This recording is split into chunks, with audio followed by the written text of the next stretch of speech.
What do you think the cost of fame has been for you? Oh, gosh. You know, you haven't spoken to Jessie in a very long time. Unlike a romantic relationship, with a friendship, there is no language for that. When it's a friend, like, you don't really hear about it that much in music. So I was like, I'm going to write something about it because it's just as heartbreaking, if not worse. When you've been in that person's life for years and they've had your back and you've been through highs, lows, everything, and then poof, they're gone. That is hard to deal with. I honestly love that man with every inch of my being. If he had a zip, I'd fucking crawl in it. I'm obsessed with him. Hello, lovely Perrie. How are you? I'm really good. How are you? I'm good. I haven't seen you for so long in actual real life. Yeah, in actual real life, it's been years. Do you think it's been years? It must be years. It must be years. It's got to be years. I haven't seen you for a long time. I always think I've seen people more recently because I'm looking at you on Instagram. Maybe. I haven't actually seen you. Yeah, I don't think we've seen each other in person for ages. Well, it's really good to be with you today. I've got so many things that I want to chat about. But obviously, it's a weird day to be doing this today. Yes. There is a very odd and sombre atmosphere in the air, an odd energy, because we all woke up to this awful news that Liam Payne died, which is, for everyone, just completely shocking and obviously unexpected. He was so young. Where's your head at? I think it just feels weird. It's just so sad. It's so heartbreaking, and my heart honestly hurts for his family, his friends, Cheryl, his little boy. Like, it's just absolutely devastating. I can't even imagine how they must be feeling right now. I didn't think it was real when I read it. And then, it's a very weird space. And I think, like you said, it's in the air. Everyone can feel it. It's really sad. It is. And I mean, you know, you guys went through the exact same process with X Factor. I'm sure you must have spent a fair amount of time with the band back in the day. Yeah. I mean, us girls feeling. were messaging, and I think, like, Leanne was like, it's very close to home. It's very, like, our careers were very aligned. We had a relationship with them, and it's honestly so sad. Like, it made my body feel weird when I saw the headlines. I was like, that can't be real. Yeah, it shakes you up. It's it's blimmin' awful. And I mean, all of our hearts go out to his family. It's an unthinkable thing to have to go through. Yeah. I mean, whenever anyone hugely famous dies, I certainly question many things. Yep. And I think one of the myths is still that fame fixes you in some way. And I think part of me, even as a kid growing up, thought, if I was perhaps well known, I would feel a lot better about myself. I think it's just one of those common sort of ideas that we assume that it fixes you in some way, or it makes you feel more robust or perhaps more confident. I think it does the absolute opposite. I think I agree that success is a different thing. That's often a privilege and something really amazing to be on a roller coaster with. But I think fame as its own little ecosystem is treacherous at times, and it can sound traumatic, but I don't think it does, considering, you know, what we've been talking about. Traumatic. I think it can be quite a traumatic thing to go through. Yeah. And, you know, obviously, I don't know the details about Liam, and obviously things are all still coming out now, and it doesn't even have to be as extreme at looking at somebody dying, but we can see the fallout with fame in so many different ways, looking across the board with actors, sports personalities, musicians, whoever it might be. Yeah. What do you think the cost of fame has been for you? Oh, gosh. I mean, weirdly, I bring my therapist with me. So I'm on a journey with my anxiety at the minute, and I have my therapist with me. We were talking about the whole situation, and I think it's really important for people to look at things, humans, and say, why did they get to this place? Why are they struggling so much? What is it that causes them to feel this way in the public eye? And I don't think there's enough consequences for people online. I don't think there's enough consequences. I don't think people in this industry are looked after enough. I really don't, because it's like they're put on a pedestal, they get brought up, and they're like this god or this amazing person, and then everybody jumps on this bandwagon of like, let's tear them down, and it's like a fun thing to do. It's not fun. Like, these people are human. Like, they bleed the same. They're the same as you and whoever's commenting all these things. And I just think, like, what do we do to change it? Like, can we make rules with social media and stop all this, like, it's bullying, isn't it? It's like, it's so savage. Like, I can't bear it. I don't look at it because it's very easy to fall into that hole where you're reading nothing but negative, awful things. And you're like, what am I doing so wrong? Like, what is it? It is just bizarre, but it's freedom of speech.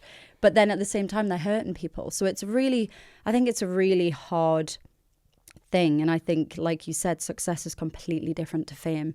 And I think success is lovely. It's joyful. It's like you're doing what you love and you're benefiting from it. And you're like, you get all these lovely things and it feels great. But then the fame is like the awful side of it. It's like the dark side of it that I think people don't really see. And yeah, I was the same. I was like, I want to be a famous pop star.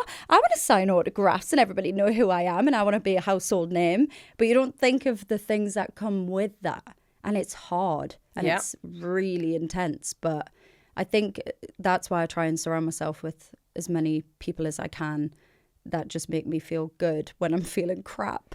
And yeah, like my therapist, bless her, I bring her with me to work sometimes because I literally can't cope with the panic attacks and stuff. So yeah, I think that's really sensible. And it's obviously something that you need to put in place so that you can deal with everything we've just talked about. Putting yourself out there, being exposed to so many people who can say whatever the hell they want. And I do wonder if it's a very British thing that the rhetoric is, oh, what have you got to moan about? You're a famous person. What have you got to moan about? And like you've just said, I can't bear that. We're all humans. And yes, there are amazing perks of success. Yes. You know, you haven't got there by accident. You've worked very hard. I'm not talking about just necessarily you, but whoever has reached a level of success has had to work really hard to get there. But the fame bit, that bothers me because I've certainly probably only felt I don't know, negative emotions towards that side of my job. I don't love it. And people might go, why are you still doing it? No, I like the job. The job's ace. It's hard to explain, absolutely brilliant. But the fame bit, you feel so vulnerable at times. And I don't believe there's that much space to be able to say it because it is like, well, what have you got to fucking moan about? And actually... But then how many times can you say it though? Because I think it's common sense. But that's just me. I think, oh, there's a person at the other side of this that's a human and they're going to see this maybe and it might upset their day or even worse, be traumatizing to them. But that's using your common sense. So that's why I think, why do these people think they can do it? I guess because they just think, oh, I'm safe behind my protective screen and I don't have to. But I'm like, use your noggin, use your brain. Be a decent human being and just keep your opinions to yourself. I think some people genuinely don't care. They don't. And you're sort of dehumanised to the point of, I don't care if that's impacting you, or they just sort of don't believe that you will feel anything at all. But I've had eras of my life, luckily I'm not in it now, where I've conflated outside opinion with what I know about myself and I start to believe what they're saying is true. And that's dangerous. It is. But I think if you've got it in your face a lot, you then would start believing it. You'd start questioning your own sanity. You'd be like, am I this person? Am I like this? But yeah, that's why I think it's really hard to differentiate being like normal day-to-day stuff with like an abnormal career. I think it's like quite hard to find the balance. So you've got this therapist who is seemingly really working out for you. Brilliant that you've got her with you when you need her because you shouldn't be having to deal with anxiety and suffering unnecessarily. So talk to me about this anxiety. Where's that come from? What was the catalyst for that? It's random, but it started a good few years ago when me and the girls were in Vegas. So something happened and I just started experiencing like panic attacks out of nowhere. And it was really scary. And I thought I was dying at the time. Like I thought I was having a heart attack. And then I went to the hospital and they were like, what drugs have you taken? And I was like, nothing. I haven't taken anything. I'm a really good girl. I'm clean. I don't even drink alcohol hardly. But something's happening to my heart. Like I'm going to die. And I was having a panic attack. And then I flew home and from that point on, they just kept occurring like all the time. And I didn't know what was happening. I thought I was literally going insane. Like I even asked my mum if she was going to put me in a mental institute at one point because it was so bad. And I couldn't make sense of it all in my head. But I think now it's almost like I'm at the stage where instead of trying to avoid the anxiety, which I do, like as soon as I feel the tingles in my neck and I feel the anxiety creeping in, I start panicking and then I spiral. Whereas instead I'm trying to learn to like be with the feelings and be like, okay, why do I feel like this? It's obviously something internal is trying to tell me, it's protecting me from something, whatever it is. But in this moment, like, I'm safe and it's fine. But it's hard to rationalize that because my adult just goes offline. And then it's just my little child self like, help me, what is happening? So I think, like I said to my therapist, I said, look, I love our sessions, but it's really hard for me to take all of the stuff you're teaching me and use it in everyday life. So when the panic occurs, I'm not thinking, oh, what do I have to do? I'm just like, help me. Like, I just go off on one. So now she's obviously coming with me to work to put it into action more. So like, great. Yeah, because I just think if I'm not facing it head on, I'm avoiding it. I avoid it. I don't leave the house unless I have to. I avoid any situation where I might be in front of my anxiety and I just can't bear it. I hate it so much. So what might trigger it? I mean, listening to you speak, I totally get this. Like, I've been there. And what I'd like to say, I guess, to you is I've so been there to the point where I stopped doing TV, stopped doing radio. I'm still not doing TV. I don't feel like that's something I necessarily want to leap back into at this point. Right. But I've gotten myself to a place maybe over the last 7 years where I'm not having panic attacks. Okay. I've probably had one in the last 6 months, maybe more. Wow. And I was having them all day, every day. Right. And my anxiety has gone from being sky high to really not present in my everyday life. And how did you get there? Therapy. Yeah. And having someone to really validate what I'd been through, what I felt because of the things I'd been through, the self-beliefs that I'd built up, and to really go, oh no, I understand why you would feel this way. And just to have one person say that to me was so powerful. I feel so lucky that I have a therapist. So lucky. Same. Because it's just not the case for so many people out there. And I have found it personally, find the right person, life-changing. Yeah. So, you're in the thick of it now. And I had people say this to me when I was in the thick of it, like, this isn't forever. Because I thought, my life's, this is it. Yeah. This is it. I will have to always watch my triggers and see where I'm at. Kind of walk on eggshells. And stop myself doing so many things. And I still do have things that I won't do. And I'd like to get to, like, sleep's a real big one for me. I'm very anxious about sleep still. So that's still got to be tweaked. But I am so far from where I was. Right. And that is absolutely possible for you with all of the hard work you're putting in place, which is so I feel so liberating. much better now. Yeah, it's great. But I feel like my anxiety, like, I know it sounds awful, but I feel like my anxiety and my panic had to get worse before it could get better. Yeah. And I don't know why, because obviously I've had this anxiety for years and I've suffered from panic attacks. And my fear is like the fear of being on my own and having a panic attack and maybe dying and no one being there to help me. So that's why I've, like, associated me being on my own with that. So there's always people around me. I always have family around me, friends around me, security with me. Like, it's a thing. But I think that's because a lot of things have happened in my life as well that's brought me to this, if that makes sense. So I think, having the therapy has helped me massively. And I've never put the physical things that I'm learning with her into practice. I've always just sat in a room and spoke about my feelings. I've gone back to my childhood and gone over traumas. And I'm like, how is this helping me get forward? That's what I struggled with. I've tried so many therapists. I've seen so many doctors. I've tried literally everything. Like, there's nothing out there I haven't tried. But what I do with my therapist now, I just feel like it's the one thing that works for me because I'm having to step out my comfort zone and feel the anxiety, which is what I've been putting off for years. I'm like, don't want to feel it. Just sign me out. I'm off. Yeah. Like, literally get it away from me. Whereas now I'm like, okay, I'm feeling it. I'm feeling tingly. I'm starting to go a bit numb, but it's fine. And then I'll do, like, my tapping and I'll tell myself, like, in this moment, I'm safe.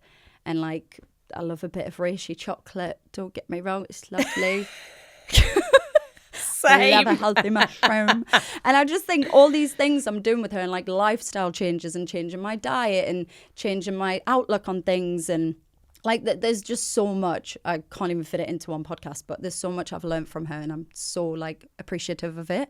Like, even getting to work today, like, it's like everything's a bit of a hurdle, but I'm getting there, and I feel so, like, when I arrive in London. It's so great because I think people will be surprised to hear this because we see you doing music videos and doing interviews and obviously because you're well rehearsed and practiced at doing interviews and you can, like me, I can put a switch on even if I'm having a fucking shit day. Yeah. I can still do my job. People don't often get to see what's going on before you leave the house or how you're feeling getting in a car to come to London. Yeah. You know, it's That's all the of worst those bit. small things that actually are really huge hurdles. So are there very specific triggers that bring this feeling on? You've said there that you like to have people around you, which again I find fascinating because I'm the opposite. I am so anxious having lots of people around me because mine's all about judgment as well. So there's more risk that I'm going to be judged by people. If I'm on my own, I'm safe. I am safe. I'm good. I'm on my own. I'll keep pottering around. Through the no motions, one's judging me. I'm just on Yeah. my own. So I'm the opposite, this is why it's such a fascinating topic because for everyone it's different. It is, and we kind of assume that, oh, okay, if you have panic attacks, these things happen, but it's different for everyone. So so triggers, what things are going to make that tingly, horrible feeling occur? Well, it sounds ridiculous because I even said this to my therapist. I'm like, put me on a stage in front of 100,000 people. I'm in my element. I will sing till the cows come home. I'm like, let me sing. You want another? Here's another. I love it. Like, I don't mind interviews. I don't mind TV. I don't mind anything where I have to use my talent and my whatever that is, my stage persona. I'm chill. But in my day-to-day life, just getting to the shops or going to, it's like I catastrophize the normal things, which I find bizarre. But it is strange. It's really strange, and I don't know what it is. I don't find it strange. I wonder if it's something to do also with, because I get that. I get that. You know, like in this setting, I can have a really deep conversation with someone that I don't really know very well, or sometimes I've never met them before. Yeah. And I feel really safe and really comfortable. But then in my everyday life, I probably wouldn't feel like that. And maybe it's because in our work life, there are some rules in place and we go, oh, I know how this works. Yeah. I put on the outfit and then I go on the stage and then I sing my song or It's almost a whatever. routine, isn't it, maybe? And you know how it feels, you know how it works. Yeah. But I guess it's the unpredictableness of you're just out and about being a human, doing everyday things. Yeah. Anything could happen. It's wild. It makes sense to me. It does make sense. And I think also like what you said about you feel more comfortable being on your own. But I just despise the stigma attached to it. Because I feel like, unfortunately now, everybody has a little bit of anxiety or a little bit of panic or a little bit of something that makes them feel uneasy, whether it's because of social media or the environment that they're in or school life or work life. And I just think, how are we still at a place where it's not acceptable to talk about it or be like, hey, it's actually pretty normal, guys. Yep. Like, it's not, oh, she must be nuts. She must be, no. I'm absolutely fine. I just don't like getting in a car all the way to London. Yeah. Like, it's like little things like that. But I'm like, please, can we just stop with the stereotypical the craziness? Like, just let it be and be like with it. Yeah. Like, let people be open about it, because the worst thing is people feeling like they're isolated and they can't discuss it with people. Like, I sometimes still get embarrassed about it because I'm like, it's embarrassing. Like, I go to the farm with my partner and our little boy. He's obsessed with this farm. And we'd go to it like all the time whenever my partner's home from Turkey. And some days I'll get in the car and I'll be like, right, Perrie, do not ruin this day for your family. Just grin and bear it. And then I'll be looking at Alex while he's driving, and then he just senses it straight away and he's like, are you okay? And I'm like, no, I'm not okay. But then I'll have to be like, you've got this. And I have to tell myself, you're absolutely safe. You've got this. You're having a lovely day. And my therapist also says the things that we want the most and like the things that we really want to enjoy are on the other side of fear. Yeah. So for me, it's like getting over that little hurdle of like, oh, this doesn't feel safe. It doesn't feel right. I'm starting to feel a bit panicky. The second I kind of live with the feelings, I'm like, it's okay. Everything's fine. You're safe. I do my tapping, have a little bit of dark chocolate, and then I'll overcome it. And when I'm there, I have the best day ever. Yeah. I love spending time with my partner and my little boy. Like, we do all kinds of things. And I feel like I put it on a bit, I have to be a bit more brave for the sake of him, because I never let him see that I'm anxious or that I'm struggling. So he just thinks it's like, it's fine. We're going to the farm. Everything's cool. Sort of like an anticipatory anxiety of what's to come. I mean, how much of that do you think is associated to being recognised and just, people talking about you, spotting you? Yeah, I think sometimes that does come into play because I'm always like, if I'm at the farm with my family and I have a panic attack, it's like, oh, look, that's that girl that was in that girl group, the blonde one. Oh, she's having a panic attack. Like, that's what I think is what people are going to assume they're going to say about me. And I'm like, but that's just really silly. Because if it was me and I was at the farm and you were there, I didn't know you, and you started, I'd be like, is everything okay? Yeah, like, what can I do to help? People would help. But in my mind, they're going to point and like, aha! Like, why is that something that goes through my head? Yeah. It's just wild. But I think, I think we're so lucky to be in a position where we can have therapists that we've found that really work for us, that we love the work that they do. And I do think, like, I just wish everything was a lot more accessible to everybody who's going through it. Oh, God, it's nobody knows problem. where to look or where to turn. I thought I was going to a mental institute 7-8 years ago when it first started happening. But this is it. When you're in the thick of it, you can't imagine that you'll ever see the other side of it. I certainly couldn't. I just thought, I probably won't have a job now because I can't do all the things that I used to get paid to do. Now I literally can't do them. Yeah. And there is so much life after it, but it's an uncomfortable journey getting there. It shouldn't stop you from going on that, self-explorative journey of working out what is the other side of the anxiety. It's probably the best thing. I mean, I'm in the thick of my 40s now, and I've never felt so excited about what's possible and what I want to do. And it feels really exciting. But my 30s, oh my God, it was just a shit show. There were some lovely moments, but it was the anxiety ruled totally. But it's not forever. And that is, I think, such an important thing for people to hear. I used to hear people say it and I felt inspired. So I hope that is the flavour of this conversation, not like, guys, I'm through the other side. No, I love it. And also, we don't know, I might have another terrible patch in 5-10 years. Nobody knows. I've got menopause coming, so we'll see what happens there. But, I think it's worth being in the moment and going, at the moment, I'm not dealing with that. And with the right things in place, it's totally possible. I mean, do you feel like at the moment the anxiety is stopping you from doing anything that you'd like to do? I feel like it was for a long time. I feel like like I say, it had to almost get worse so it could get better. It's like, it sounds ridiculous, but when you clean in a room and it looks like you're in the trenches and you're like, and you want to give up. And you're like, why did I start this? You're like, I'm in the thick of it now. I need to do something about it. It's almost like that. I feel like I was just plodding along with my anxiety and my panic disorder and all those things for like so many years. It was just the norm. And I feel like it had to take a big turn for me to be like, right, something needs to be done about this now. I need to start figuring out the things that are going to help me have a happier, easier, anxiety-free life.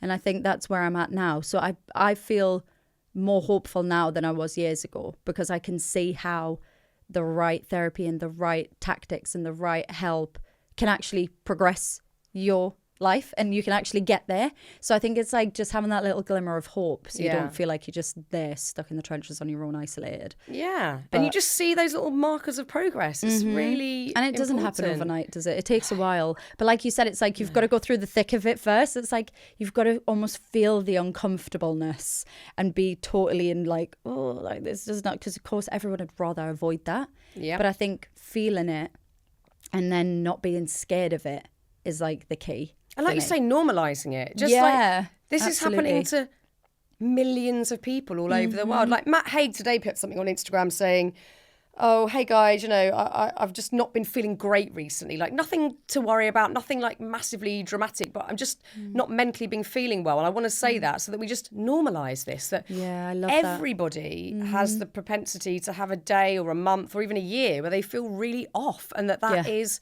normal. Okay. Like due to like life and circumstance and everything that we're trying to process constantly. It's normal. But that I really appreciate you talking about this, not just on my podcast, but just generally. Because I think the more people we see who go, look, I might look like a shiny pop star and you see my life on Instagram, but this is also what's going on alongside all of that. Like, yes, there's the shiny bit, but there's the very real bit too, where I'm in the trenches here. Yeah, it's hard. Yeah, it's really hard. It's really hard.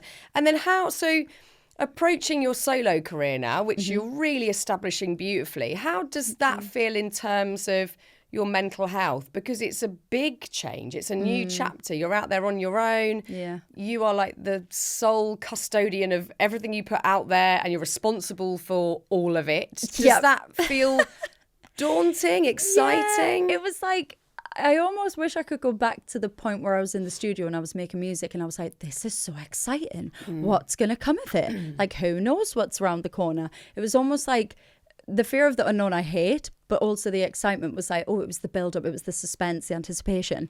And now that I'm in it, I'm like, wow, I feel like even since Little Mix were a thing, the industry's completely changed. Yeah. Like, I find it bizarre. Like, me and the girls message about it all the time. We're like, wait, how, what? Like, it's so different. I can't explain it. We were just in such a routine. And I think we had like a dynamic and a thing that just worked. We knew what sound we were doing. We'd make an album, record it, drop it, tour it. Record an album, drop it, tour it. Like, that's literally our lives for so many years. But it's just not like that anymore. I find it strange. And I find people's like attention spans wild now. Like, it's just they don't like exist. Yeah. So normally you'd tease a bit of your song and then you'd release it. But everyone's just like, I'm bored of it now. I've heard it on TikTok about 50 times. I'm like, okay, so you're happy with what you've heard? Just 30-second snippet? Great. Why have I made a whole album of it? But then the other side of it is there's so many people that appreciate what you're making and they just love your music. And like the song that I wrote about my anxiety, it's helping so many people, and so many people are reaching out being like, this is great, like it's what I needed, and it's so honest and real. And that's what I love about music. Like, I love making the music, I love performing the music, and I love people connecting to the music. The rest of it is just like extra noise, really. Yeah, it's full on. And also I think with those changes in the music industry, it now puts more onus on you as an individual. Back in the day, you know, you'd do all the big TV shows that were on a Saturday morning or Top of the Pops or whatever. You would do a signing at HMV with thousands of kids turning up. Yes. You know, you'd do, like you say, the touring and the promo schedule. Now it's like, you've got to be a content creator and make all these bloody things on TikTok and Instagram. Yeah. I mean, I even feel the pressure. I can't even use TikTok because I'm the generation Honestly, above. I've missed it. Like, I don't know what's going on. But you need a degree. Christ, you it's insane. And it's like, sorry, I'm trying to do the job, like actually do the podcast and write books, whatever. So now I've got to make content so people know about that. Sorry, what? Like, it's a whole other thing. It's a whole new animal. Like, it's wild. And I remember, like, me and the girls were messaging. And it's so funny because you're like, right, I've got a song coming out. It's time for promo. And I was just gearing myself up being like, right, you know that promo week is intense. You're here, there, you're everywhere. It's a lot. And I remember like all of us messaging each other when our first debut song came out. And we were like, this is strange. I feel like we should be doing something. But then people are like, promote yourself more. On what, babes? On what? Tell me TVs that are out at the minute, because the whole majority of the year, there's none. And then at the end of the year, we get a few. We get Graham Norton, we get like the odd few that are there still living. And even they are saying how grateful they are that their show's still on TV, because it's just not a thing anymore. So I'm like, promote myself where? Like on TikTok 24/7 and Instagram and socials. Like, I get it because it's such a monster. It's a beast. Like, socials are great when you use them in the right way.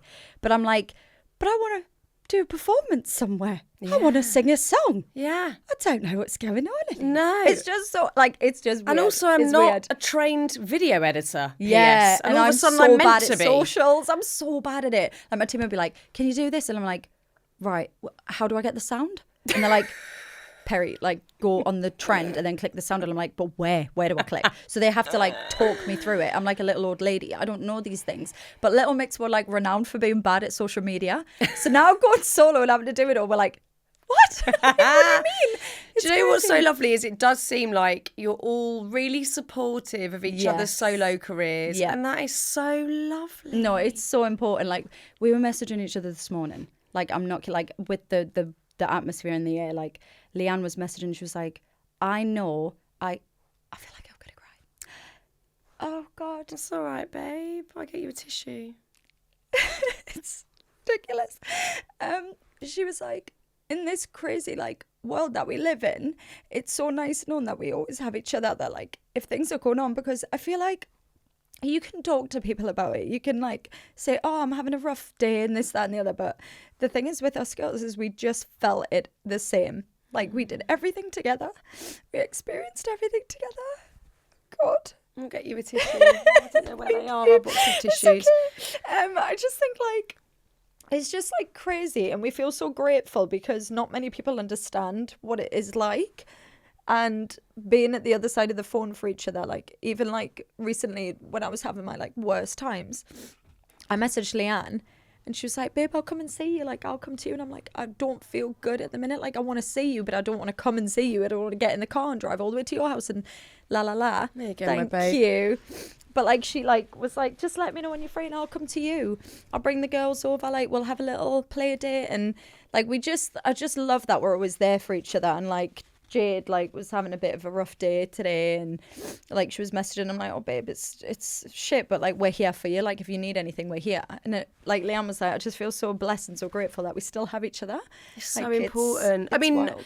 Nobody else understands what you've been through like those girls. Nobody knows the lows that you had to hit and the shit that you had to put up with, as well as the extreme highs, which are inexplicable. I mean, I remember seeing you, that really amazing performance you did when you opened the Brits, and everyone was just like, oh my God, it was such a perfect performance. I remember it so clearly. Nobody will understand that high like those women. Nobody Absolutely will get it. So what a gift to have them in your life. I know, I love it. We literally used to eat, sleep, breathe each other. Like, we were in each other's pockets 24/7. And for some people that might be like, oh, it's a bit much, it's intense, but we just loved it. Like, and the only reason we parted ways is because we had so many things we wanted to try and we wanted to do different things. But I think the fact that we'll always have, like, our sisterhood and our friendship, and, like, I love seeing the girls do well. Like, Jade's killing it, Leanne's killing it. Like, I'm such a fangirl, and I know they're the same for me. So it's just such a, like, nice feeling. And then when things are hard and it's a bit dark and it's a bit scary, we can always be like, guys, what the hell? And then we can, like, relate to each other. So it is so nice, and I feel so lucky. But yeah, Leanne sent me off this morning. She Beautiful though. But yeah, I do love it. I feel so lucky. It's so important to me. It's so important. And there's a shorthand where you don't have to overly explain yourself. They get it. No, they just get it. They get it. We just have to text each other like, guys. And they're like, yeah, we know. They get it. We get it. It's so important. And I'm so glad you have that. Because I me think too. that's the problem with solo artists who start as solo artists. It's a lonely place. It's all eyes on you. Yeah. You've got no one who really gets what you're going through. People are along with you on that journey, but you've been through that with other people that understand every element of it. And that's just a beautiful gift that you've got forever. I know. We always know we can go back together whenever, and we've got each other. It's so nice. It's such a nice perfect. feeling. It's so lovely. I mean, I heard you talk recently about the fact, you haven't spoken to Jessie in a very long time. I think those situations are so tricky, and we've probably all been through it. I certainly have, with a friendship where it, unlike a romantic relationship where there's sort of a language that we know works. We go, it's over. We've broken up. I'll probably never see you again. But, like, if we bump into each other, we'll be civil about it, whatever. With a friendship, there is no language for that. It just sort of happens. And it's all a bit, it's like the loose ends aren't tied up. It feels awkward maybe. I mean, when I've been through it, I've sort of obsessed about those situations, and if you should rectify them or not, or just let them be and let there be space. And I mean, there isn't a right or wrong, but how do you feel about that? I wrote a song about it. And it's called Simplest Different View, and it's about a friendship that I had that I no longer have anymore. And I feel like I mentioned it in, like, an interview, and so many people reached out to me and they were like, why is it so, like, it's not really spoken about? When you hear a heartbreak song, it's about a relationship or a significant other that's like, you've broken up, unbreak my heart, how am I going to live without you, blah blah blah. But when it's a friend, like, you don't really hear about it that much in music. So I was like, I'm going to write something about it, because it's just as heartbreaking, if not worse, when you've been in that person's life for years and they've had your back and you've been through highs, lows, everything, all these experiences, and it's a wild ride, but you're in it together, and then poof, they're gone. That is hard to deal with. Like, I struggled a lot with that. And it was like, I don't know. And I just think it's really sad. But at the same time, these things sometimes happen. And it does make you think, like, oh, do we try and rectify the situation? Do we try this? Do I reach out? It doesn't feel like I should. I feel like I should just stay away. It's like, it's a really horrible dynamic to be in. But I think you know when you should reach out, because I had that where I've had ones where I haven't, and it's just drifted and you're like absolutely at peace with it. Yeah. And then I had one friendship where there'd been just a moment of drifting and I felt so strongly to reach out, and it's made my friendship with that person so much better. Oh, that's because we've nice. been through it, and but you have to know, I think it's not worth the risk if you feel like there's just so much risk involved as to how that will be received and where it'll end up or whatever. I think it's when you try and then it doesn't get taken well either. You're like, it's like another, okay. Yeah. Okay, well, I tried. They don't want it. That's fine. You can't force somebody to be friends with you. If they don't want to be friends with you, they're not going to be friends. But I think, it's really hard. It is. And I think people don't talk about it because, like, with a romantic breakup, people will go, oh, okay, it just didn't work out. Like, that's just part and parcel of being an adult.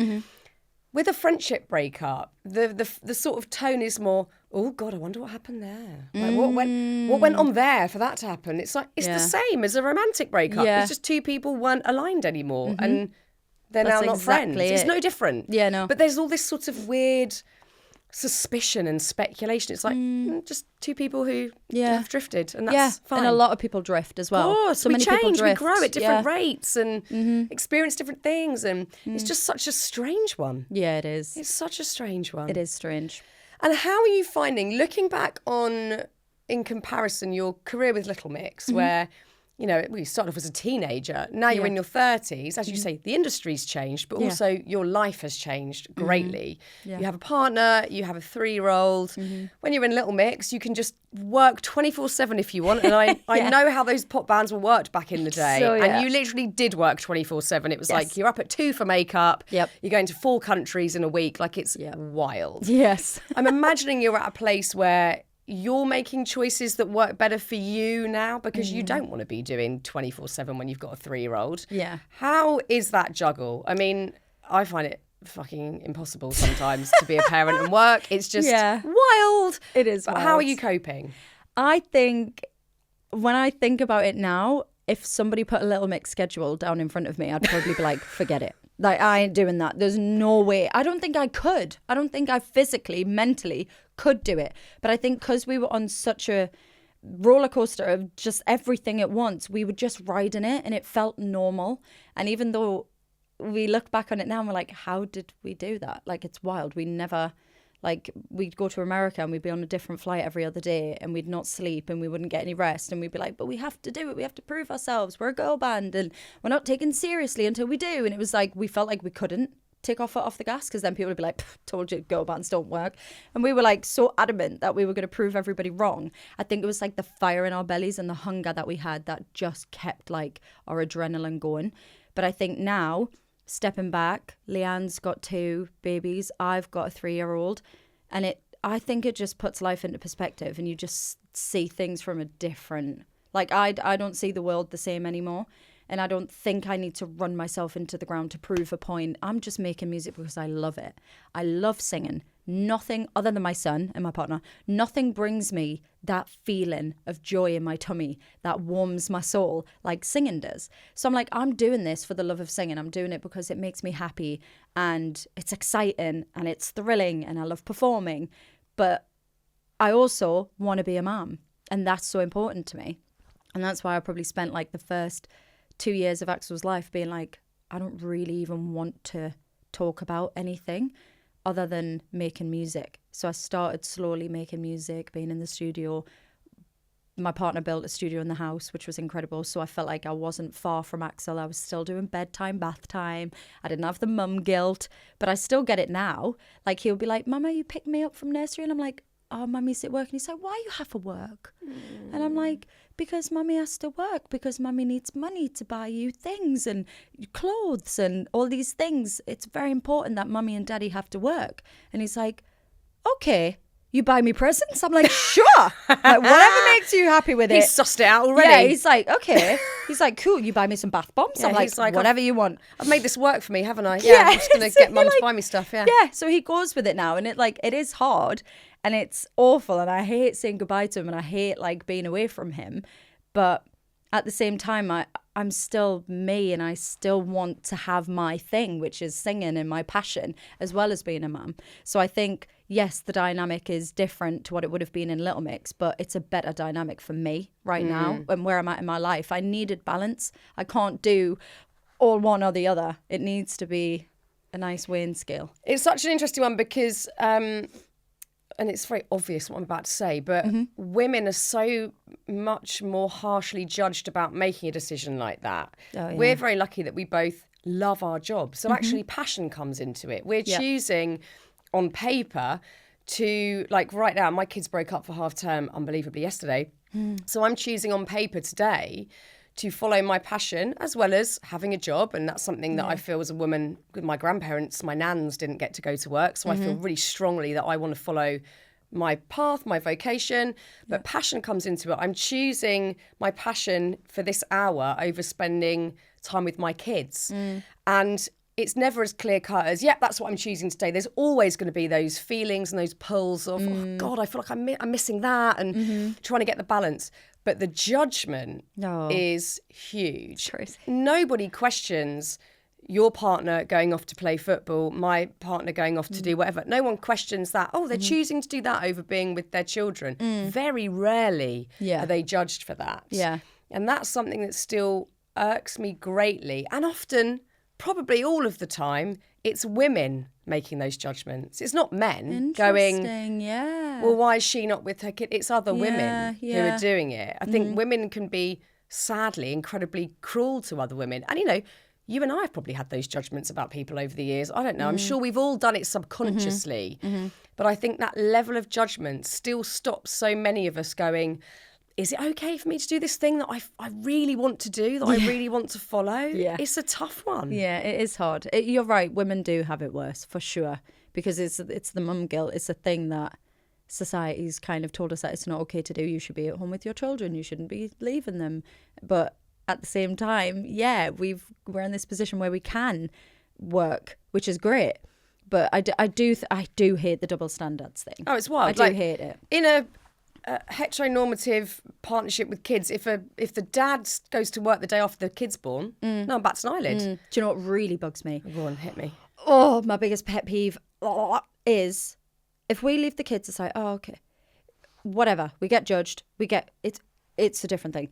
What really bugs me is if a man in the industry, in a high place position in work, whatever it is, if he takes the day off and he's with the kids, he's so special. Isn't he a great dad?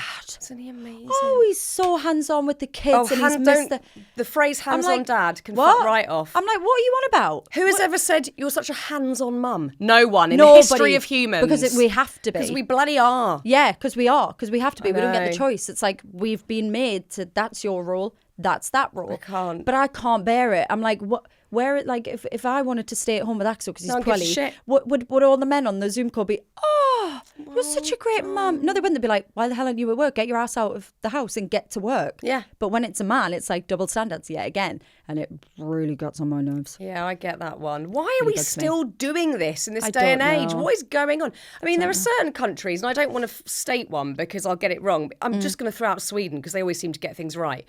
Where paternity leave is like a very, very normal thing. Yeah. And it could be 6 months. Sweden, if it's not you, soz. I think you're great anyway. I still love you. But I feel like Sweden always get things right in terms of just equality and being forward-thinking and everything. What are we doing? And a lot of that is just that horrible, sinister judgment that lurks outside of the actual opportunity of being able to go out and get a career. It's the judgment that I think holds so many women back from doing what they want to do because, and it's not to say that we're not going to feel heart-wrenched that we're not with our kids at times. It's that balance is just so tricky and treacherous to get right. Really and there's hard. no wrong or right. It's for every one of us, it's a different thing and we've got a different setup or whatever. But it does seem for women like you can't win. You can't win. You really can't, because I'm the type of mum who, like, I hate leaving Axel. I've still never left him for like a work trip or something. I either take him with me with my mum, or I'll have to like figure it out where I travel in the day and come back. Like the thought of leaving him, I find really difficult. it sends me. So like recently I went to Manchester for BBC breakfast stuff and like a fan event, and I had to leave Axel overnight, and that was huge for me. Like it was massive, but I had to wait until it was bedtime. I put him to bed, said night, and then I felt like when I travelled to Manchester and then I woke up the next day, it was almost like I wasn't missing out on much. Yeah. But it's like, even that is wild, because people are like, but he's 3, you haven't left him yet. I'm like, no, Diane, I haven't. Like, what's your problem? Like, I literally think, like, you're so right and we will never win. I could leave him for weeks and people would be like, oh, she's tragic, mother. Like, why would she leave her child and do this? That's just wrong. Or I can spend too much time with my child and I'm not working enough. I'm not driven enough. Am I going to look like that? Was another thing when I was pregnant. I had several people on several occasions ask me, oh, do you think you'll still have the same ambition? Wow. I beg your pardon? Yeah, I'm still me. I'm growing a fucking human being in my room. What are you doing?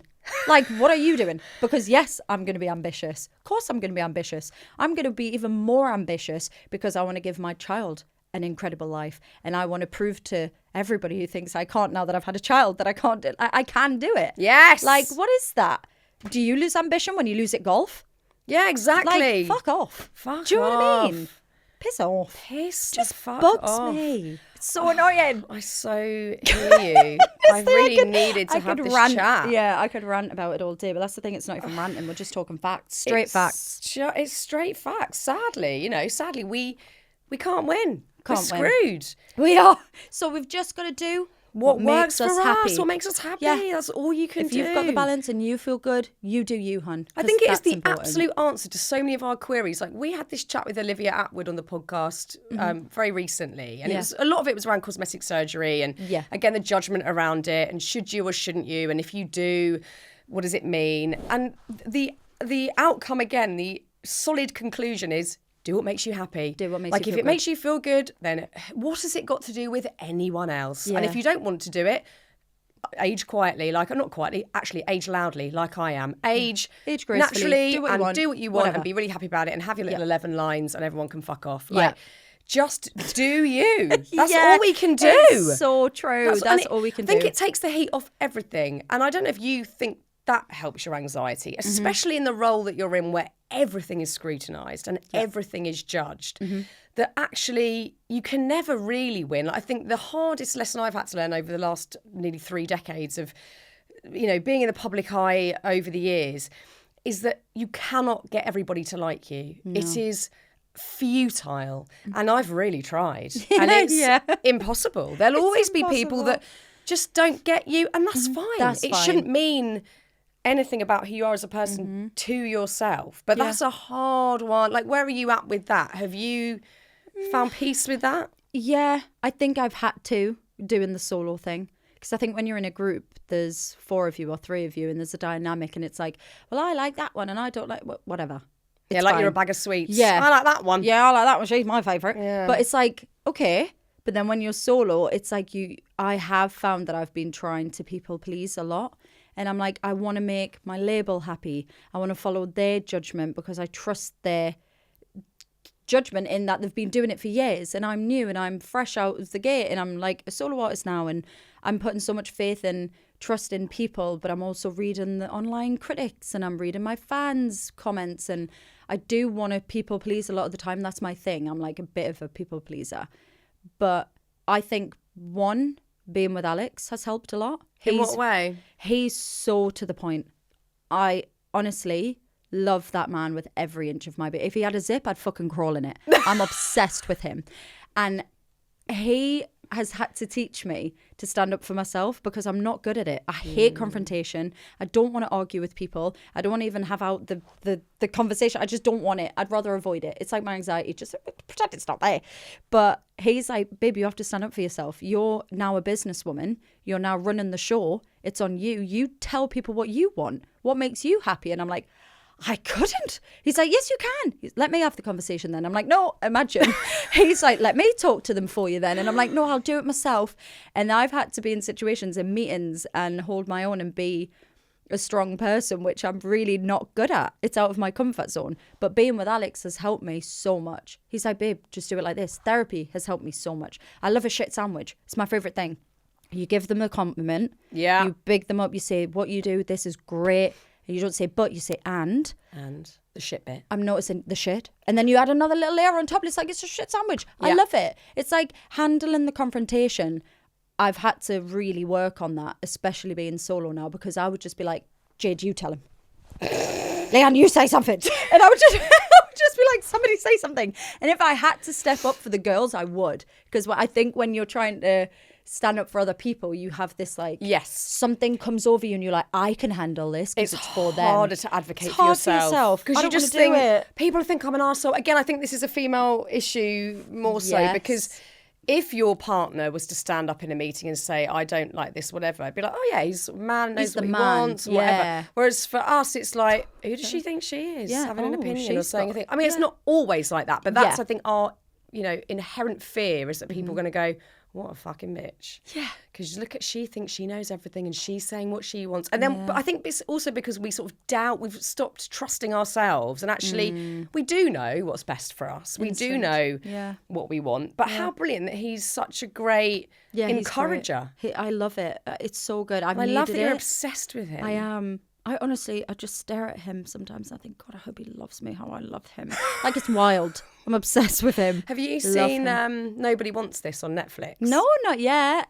Is it good? Can you promise me that you'll watch it tonight? Okay, I'll promise. I'll watch it because I need something to watch. I just bored my whole team with this. I am so obsessed. There's the best kiss you've ever seen in your life in this show. Okay. And all my friends were bigging it up, and I hate when people big things up. So I was like, I'm doing to you. Yeah. I was like, I'm not watching it. Okay. Out of protest, I'm not watching it.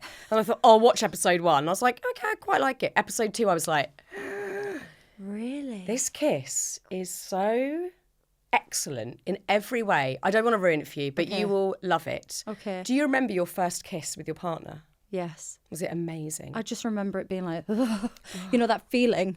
And it feels, it's like, the moment. What happened? So deep. I want to know. We were in a nightclub. And which sounds a bit, whatever. But I met my husband in a nightclub. I loved it. Well, we met on Rhea. Rhea, the dating app. Yeah. We met on there. And then you went to a nightclub for your first date? He wasn't really as interested as I'd hoped. So I was like, right, I'm going to try something else. I'll go down a different avenue because he's not into it. So I thought, right, whatever. And then fast forward like a few months, I was in the studio with the girls. And it was actually Jessie. She was like, why don't you just get on Rhea? And I was like, I'm not going on a dating app. I'm not desperate. Because again, I thought, well, this is a bit desperado. I don't want to do that because everyone's going to see me on there. And then the girls were like, please, can we just make you an account so we can see who's on there? Because it'll be so funny. Yeah. And I was like, fine. So they're making my profile. They're like, let's put this picture on. Let's do that. Let's do that. So anyway, fast forward a few years back in time, the girls went to a game, NFL or something. Yeah, I don't know about sport. I don't know about sports either, sorry. But they went to a game and I think it was basketballs involved. And they went, and when they got there, I never went at the time. And the girls went without me, and he actually interviewed the girls. But before he went to interview them, he was like nudging everyone like, is the blonde one there? Is the blonde one there? Is Perrie there? Is Perrie there? Because he fancied me. And I wasn't there. So he got there and he was like, oh, it's chill, right? Okay, I'll do it. And at the time, it was like, that went by. And then fast forward, I'm on Rhea. We're swiping through all these guys. And he popped up. And Jessie was like, oh my God, girls, it's that guy who interviewed us. He's an interviewer. And I was like, oh, was he nice? And I'm like, but if he just interviews, why is he wearing football kits the whole time? Me and the girls being so not down with the football. We were like, maybe he just plays football as well. So then Jessie was like, trust me, I know your type. He's so cute. You'll like him. Match him. And I was like, fine. So we matched on Rhea. But like I said to you, he wasn't that keen. We messaged back and forth, maybe a few odd messages, and it was nothing. And it just I wanted him to be really into me, and he wasn't. So I thought, well, I'll pass then. Whatever. Not interested. And then we were in Europe and we were watching Gogglebox, the charity Stand Up to Cancer version. Yeah. And the England squad were on there. And Alex was one of the guys on there, and he was like, yeah. And he was giving it the big in, and he was really funny, and he came across really sensitive, and he was talking about his mum who sadly had breast cancer. And I was just watching it thinking, he seems really nice. And then Jessie was like, message him right now and say, when are you taking me for a drink? And I was like, don't be so ridiculous. I'm not that forward. I was like, I'm ill just thinking about it. Oh, it's so fun. I love this. And she was like, message him.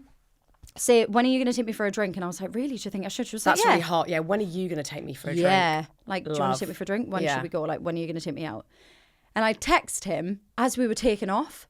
So I was like, oh my God. The whole time I was in the air, I was like, was it a long flight? It wasn't that long. It was Germany, fine. but it was still long enough for me to be working myself up into a frenzy. So I was getting a bit hot under the collar. I was like, oh God, Jess, what if he doesn't reply? What if he's not into me? It's just embarrassing. I've just asked him to take me out. He might pie me off. She's like, he won't pie you off. So I messaged him saying like, your Gogglebox episode was really cool. Like, do you want to go out for a drink or whatever? Or do you want to take me out? And then he replied like, yeah, it's a school night tonight, as in football. He was so focused on football. I could barely get him out the house. It was so annoying. But I was like, fair enough. You're good at your job. Yeah. And eventually we met up. And I just instantly, the second I seen him at Cirque nightclub doorway, I knew he was mine. He was for me. I was like, oh my God, I'm obsessed. He was so handsome and he was dressed so nice and his hair was so nice. And I was just like, oh, fuck. I love him. Fuck. But I was single for so long and everybody gave me the ick. Everybody. Really? Everyone I dated, I was like, it's probably not going to go anywhere. It didn't seem like everything just seemed like really yeah, they're whatever. It didn't seem serious. And I was like, I'm going to be on my own forever. I'm never going to find anybody again. Like, this is it for me. Until you got to Cirque. And then I met him in Cirque and I was like, I love you. Well, I didn't say that. I said it in my head. And then he invited me to that night, nothing happened. You didn't even have a snog on the first night? Are you joking? How did you not kiss him on the first night? I really wanted to, but I was like, just don't. Just don't. I wouldn't have been able to not. I fought it. He asked me to go home with him and I was like, no, thank you. You are amazing. I know. We talk about it now and it's actually hilarious because he didn't want to ask. His friend told him to ask. That's so anyway, the whole story's hilarious. But like fast forward, we just kind of like, I fell for him really quickly, I think, because he was just so genuine and really lovely and just like funny as hell. He's the funniest person I've ever met in my life. Like he makes me cackle. Like he's just brilliant. How gorgeous. He's just great. I know. That's beautiful. I'm so happy for you. Oh, thanks you. So lovely. And one final question I want to ask is, where or what is your happy place? Oh gosh, home. Same. Home is where the heart is. On stage, I feel happy when I'm on stage. I feel very safe there, and I feel very in control. Like I feel like I'm in control. I've got this. This is my shit. Like it's fine. And also when I'm with my partner and my family and my little boy. That's my happy place. Beautiful. I've loved this chat. Thank you, me too. I've really loved it. It's felt really good. I'm sweating in my hoodie, but I felt great. So have a shower at home. Yeah. But I've just loved it, Perrie, and I wish you all the love and luck with your blossoming solo career. Oh, thank you for being on Happy Place. Thank you for having me. It was lovely. Yay! Woohoo!